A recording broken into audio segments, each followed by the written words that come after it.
Hello students, कैसे हैं आप लोग। आई होप आप लोग बढ़िया होंगे, मज़े में होंगे और आपकी प्रैक्टिस भी बढ़िया चल रही होगी। आज जो मैं आपके लिए वीडियो लाया हूँ वो है power of attorney. Power of attorney होती क्या है, आप अपने केस में कैसे यूज़ कर सकते हो, ये मैं बताने जा रहा हूँ अपने इस वीडियो में। और ये कब कब आप यूज़ कर सकते हो और कब कैंसिल करा सकते हो, ये सारी चीज़ें मैं इस वीडियो में आपको बताऊँगा। अब चलते हैं वीडियो पे।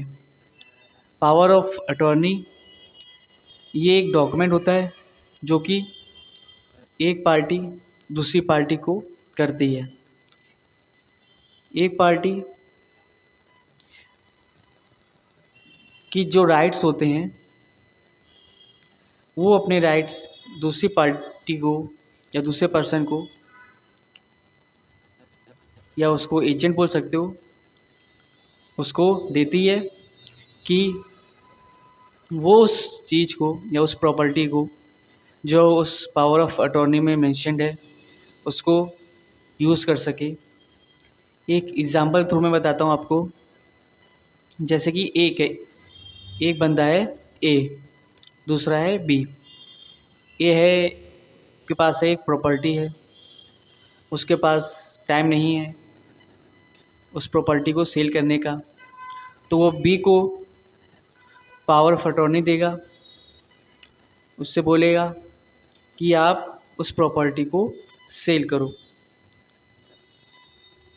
उसके जो राइट्स होंगे ए के वो बी के हो जाएंगे, वो सेल करेगा उस प्रॉपर्टी को। ये सिंपल है डिफिनीशन पावर ऑफ अटॉर्नी की, जो मैं सिंपल वर्ड्स में आपको बता रहा हूँ। कोई बुक की लैंग्वेज नहीं यूज़ कर रहूँगा कि लीगल लैंग्वेज ऐसी यूज़ नहीं करूँगा कि आप लोगों को समझ में ना आए। इजी लैंग्वेज में आपको बताऊँगा। तो ये है पावर ऑफ अटॉर्नी जो इसको होती है। अब ये आप अपने केस में कैसे यूज़ कर सकते हो वो मैं बता रहा हूँ आपको। जैसे कि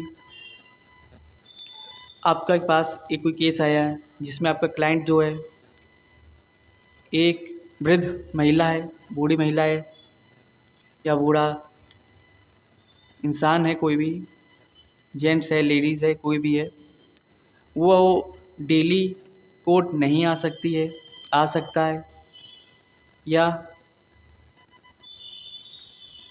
उसको उसकी तबीयत ख़राब है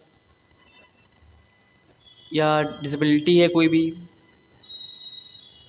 तो वो पावर ऑफ अटॉर्नी दे सकता है अपने भी किसी भी मेंबर को, चाहे फैमिली मेंबर हो। वो उस पर डिपेंड करता है वो किसको बनाना चाहता है।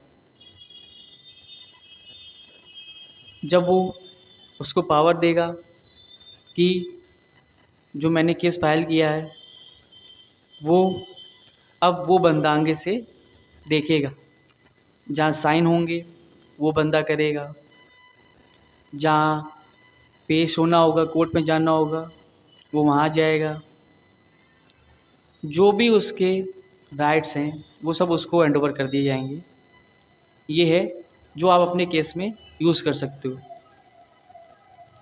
बाई चांस आपको मिलता है कि कोई है वो नहीं आ सकता, एक्सीडेंट हो गया है, तो वो पावर ऑफ अटॉर्नी आप उसकी बनवा दो। जो भी पावर ऑफ अटॉर्नी बनती है वो उसके उस इंसान के थ्रू बनती है, उस इंसान को बनती है जो उसके करीब हो, जिसको जानता हो, उसी को बनाया जाता है। अगर वो किसी भी थर्ड पर्सन को बना देगा जिसको जानता नहीं, समझता नहीं है, तो उसका वो काम बिगाड़ देगा, चाहे वो केस में हो चाहे वो प्रॉपर्टी में हो।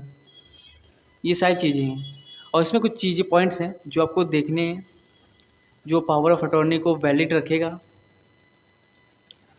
पहला पॉइंट, जो पावर ऑफ अटॉर्नी कर रहा है वो साउंड माइंड होना चाहिए। दूसरा, वो उस चीज़ का ओनर होना चाहिए, उस प्रॉपर्टी का हो या किसका हो। एंड लास्ट, उसकी कंसेंट के साथ होना चाहिए। ये तीन चीज़ें होंगी जो आपको पावर ऑफ अटॉर्नी को वैलिड रखेगी, ये चीज़ें मेंशन होंगी। जब भी आप पावर ऑफ अटॉर्नी बनवाएं तो उसमें सिग्नेचर जरूर करवाएं, पार्टी का नेम लिखें, सिग्नेचर करवाएं। हो सके तो उस पावर ऑफ अटॉर्नी को नोटरी के जरूर करवाएं या रजिस्टर्ड जरूर करवाएं। ये जो होगी ये आपकी वैलिड मानी जाएगी। और कैंसिलेशन जो है पावर ऑफ अटॉर्नी का, उसके कुछ पॉइंट्स हैं, वो मैं भी आपको बता देता हूँ। उसके जो पॉइंट्स हैं, पहली चीज़, अगर उसमें कोई वैलिड डेट दी हुई है कि इस पावर ऑफ अटॉर्नी में जो भी मेंशन किया गया प्रॉपर्टी का है कि या केस का है कि केस जब तक चलेगा तब तक वो पावर ऑफ अटॉर्नी, पावर का राइट है उसके पास सब। जैसे वो डेट ख़त्म होगी या वो पीरियड ख़त्म होगा तो उसके बाद उसका कोई भी राइट उस चीज़ पे नहीं होगा। ये सारी चीज़ें देखनी पड़ेंगी आपको पावर ऑफ अटॉर्नी के बारे में।